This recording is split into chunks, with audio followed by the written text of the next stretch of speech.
ಎಕ್ಸ್ಪಲ್ಸ್ ಹಿಡ್ಕೊಂಡು ಏನನ್ನ ಮಾಡ್ತಿದ್ದೀರಾ? ಯಪ್ಪ ಎಕ್ಸ್ಪಲ್ಸ್ ಇಕ್ಕೊಂಡು ಏನು ಮಾಡ್ತಾ ಇದ್ದೀರಾ ಅಂದರೆ ನೋಡು,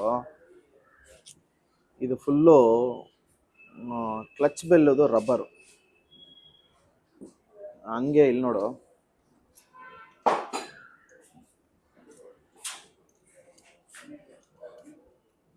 ಇದೆಲ್ಲ ಕ್ಲಚ್ ಬೆಲ್ ರಬ್ಬರು. ಇಲ್ಲಿ ಕೂರ್ತು ಅಂದರೆ ಏನಾಗ್ಬಿಡುತ್ತೆ, ಆಯಿಲ್ ಸರ್ಕ್ಯುಲೇಷನ್ ಬರಲ್ಲ.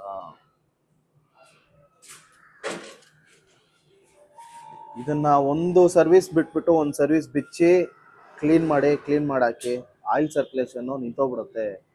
ಆಯಿಲ್ ಸರ್ಕ್ಯುಲೇಷನ್ ಆಗಲ್ಲ. ಈ ಒಂದು ಕೆಲಸದಿಂದ ನಿಮಗೆ ಕಂಪ್ಲೀಟು ಇಂಜಿನ್ ಬಿಚ್ಚಬೇಕು, ಎಲ್ಲ ಮಾಡ್ತಾ ಇರಬೇಕು. ಇವೆಲ್ಲ ಕ್ಲೀನ್ ಮಾಡಾಕಿ. ಇಲ್ಲಿ ಕ್ಲಚ್ ಬೆಲ್ ಪ್ಲೇ ಐತೆ, ಕ್ಲಚ್ ಬೆಲ್ ರಬ್ಬರು. ನಿಮ್ಗೆ ಏನಾಗತ್ತೆ, ಎಲ್ಲ ಒಂದೊಂದು ಟೈಮು ಒಂಥರ ಪೌಡರ್ ಥರ ಆಗಿ ಇಲ್ಲಿಂದ ಆಚೆ ಬಂದ್ಬಿಟ್ಟು ಇಲ್ಲೋಗಿ ಕೂತ್ಕೊಂಡ್ಬಿಡುತ್ತೆ. ಅದನ್ನೊಂದು ದಯವಿಟ್ಟು ಚೆಕ್ ಮಾಡಿ, ಗಾಡಿನ ಮೈಂಟೈನ್ ಮಾಡಿ, ಸೇಫಾಗಿ ಡ್ರೈವ್ ಮಾಡಿ. Thank you.